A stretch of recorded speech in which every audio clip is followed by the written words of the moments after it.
Hello प्यारे बच्चों, स्वागत है आप सभी का हमारे इस चैनल लॉर्ड हनुमंत क्लासेज में। बच्चों, आज हम बात करेंगे क्लास 12th हिंदी की 1 मंथ स्ट्रेटजी, अर्थात हम 1 महीने में किस प्रकार से तैयारी करें कि हमारा 90+ अंक आए। तो बच्चों, हम आप चलिए देखते हैं कि हम जानते हैं आपका पेपर 2 खंडों में विभाजित होता है।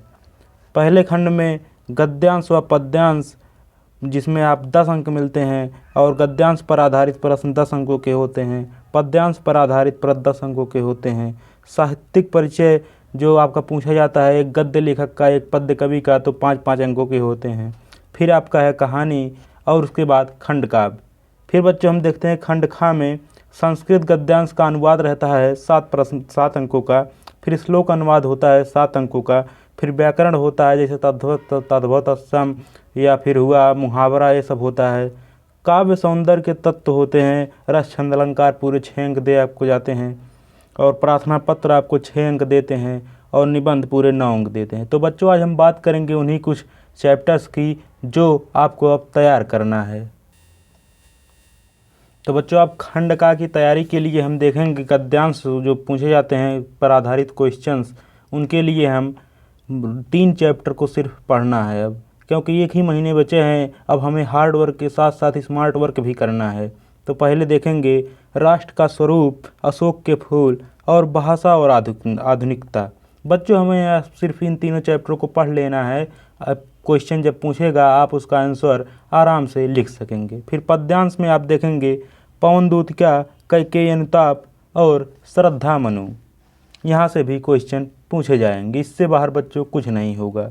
और साहित्यिक परिचय की बात करें, गद्यांश में आप सिर्फ 2 साहित्यिक परिचय याद करिए, वासुदेव शरण अग्रवाल और हजारी प्रसाद द्विवेदी, तथा पद्यांश में जयशंकर प्रसाद और महादेवी वर्मा। बच्चों, इन दोनों के अलावा तीसरा कोई आपकी परीक्षा में आ ही नहीं सकता, क्योंकि हम कई वर्षों से परीक्षाओं का एनालिसिस कर रहे हैं, उस आधार पर हम ये 2 लेके आए हैं। और कहानी आप पंचलाइट और बहादुर याद कर लीजिए, यही आएंगे। याद क्या करना है, एक बार कहानी आप पढ़ लीजिएगा, हमारे यूट्यूब चैनल पर भी उपलब्ध है, एक बार देख लीजिएगा तो आप कहानी आराम से लिख सकेंगे। उसके बाद आता है खंड काव्य। खंड काव्य में आप रश्मरथी और त्यागपथी खंड काव्य याद कर लीजिए, इन्हीं में से आएगा। और बहुविकल्पी की बात रही बच्चों, इसका कोई एरिया फिक्स नहीं है, हिंदी तक साहित्य के इतिहास से पूछा जाता है 10 अंक, तो इसके लिए आपको परेशान नहीं होना है। हम अपने यूट्यूब चैनल पर वीडियो लेकर आएंगे, उसे तैयार कर लीजिएगा, उसी में से आ जाएगा। फिर हम खंड खा में आ जाते हैं, जहाँ पर आपको सबसे पहले संस्कृत गद्य का अर्थ लिखने को कहता है। तो सबसे पहले हम पढ़ेंगे संस्कृत भाषा महत्तम, जातक कथा, और महामना मालवीय। बच्चों, इन तीनों से अलावा कोई चौथे चैप्टर से आपको नहीं देगा, इन्हीं का देगा। बस एक बार तैयार कर लीजिए, अभी 1 महीने है, बहुत समय बचा हुआ है, अभी आप रट ढालिए। इस श्लोक के लिए आप सब सिर्फ सुभाष रतनानी, केवल 1 चैप्टर, इसमें से इससे बाहर कुछ इसी में से हमेशा आता है। और प्रार्थना पत्र या आवेदन पत्र जो होता है, लिपिक पद हेतु और बैंक से ऋण हेतु।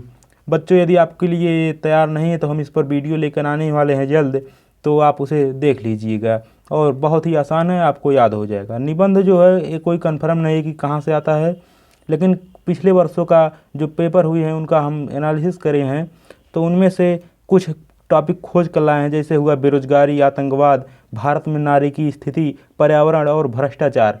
अब बार बार इन्हीं पे पूछा गया है, इसमें से आ सकता है। और फिर जो व्याकरण पोर्शन बचा हुआ है, रस छंद अलंकार आपको पूरे 6 अंक दे के जाते हैं, हमारे यूट्यूब चैनल पर उपलब्ध है, उसे देख लीजिए।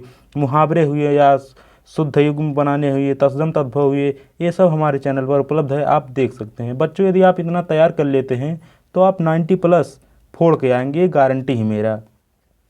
और वीडियो अच्छा लगा हो तो लाइक करिएगा, और चैनल पर नए हैं तो सब्सक्राइब करिएगा, जिससे आने वाली हर वीडियो आपको मिल सके। और कमेंट में यह भी बताइए कि अगला वीडियो किस टॉपिक पर लेकर आएँ।